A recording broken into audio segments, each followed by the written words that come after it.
has been going on for over 3 days now. I can't even get to my bees at Sanford. And unfortunately, my sister-in-law has actually rung me and sent me some messages, and unfortunately some pictures, and it looks like I have lost my other 2 hives. They have actually gone underwater. I do have a very short video. My brother-in-law and sister-in-law trying to actually pick up one of the beehives after the first lot of rain, after they'd already had a massive flood water come through. Apparently the bees did come out, but they couldn't actually lift my hives because obviously my hives are too heavy. Unfortunately, they did get them picked up, but it looks like they've ended up going back underwater again last night. And they've had another lot of rain this morning, and it looks like it's pretty much the same. So, yeah, this has definitely set in for a while. I actually may have to ring work and may not be going in on Monday because I've actually got water. Obviously, you can see the level coming up there. It's actually come in the house in a couple of spots, but we'll fix that up. A little bit of lightning there. Talk to her boss and see whether or not I can have Monday off. It's tomorrow. Go out front.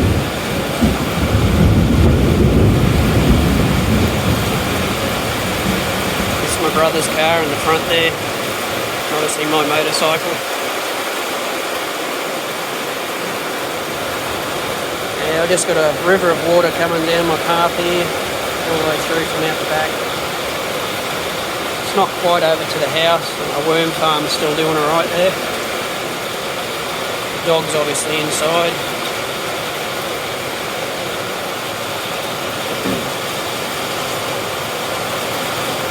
Anyway, I'm hoping I can get out to see my bees at some point. Probably won't be till next weekend now. See, my back garden over there is full of water. All the back pathway near the washing line. Even here near my daughter's bedroom where the plants are. I have a in-ground pool in my backyard. Not deep enough to swim in. And obviously the drains can't even get the water out to the road because the drains are back blocked up. That much water in the ground now after the last 3 days.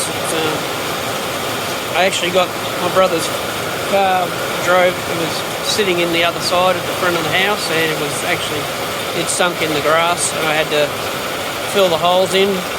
Might include a photo in that. Anyway, all the best. We'll see what happens.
He's trying to pull it up, but it's waterlogged. I think it's too heavy. I don't know that there's a lot you could do until, I don't know, he looks like he might be getting it. It's so waterlogged. I'll go in and help him. Yeah, hang on.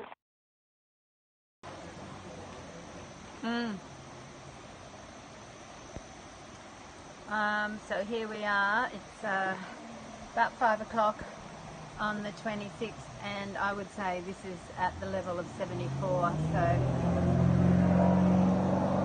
not looking good for the bees now.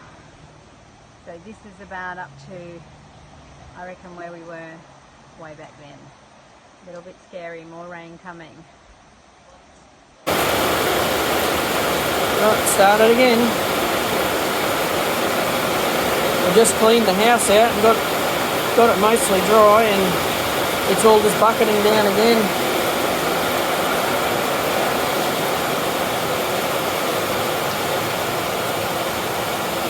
So it's up to the weep holes in the brickwork again, which means all the water's going back in the house again. And we've just finished drying most of it out. Water's actually coming up out of the drain because the rainwater in the gutter is that full, that whole pipe is full, it's actually coming out around the base. And the groundwater can't take it away. I'm just walking through about half an inch of water along here. It's getting thinner because I'm getting to the higher end. The unfortunate part is the front yard is higher than the backyard, so guess what? The backyard's full of water. I moved the brick out down there to let the water go, get it around from around my tree. All the washing rod, forget about that. Looks like my shed's about to be inundated as well. I just got most of the house dry, but we're still mopping up. Renee's inside with a hairdryer trying to dry the mats out. Oh, I'm going to go back in and we're going to start mopping the floors out again and squeegeeing and trying to get the water out of the house.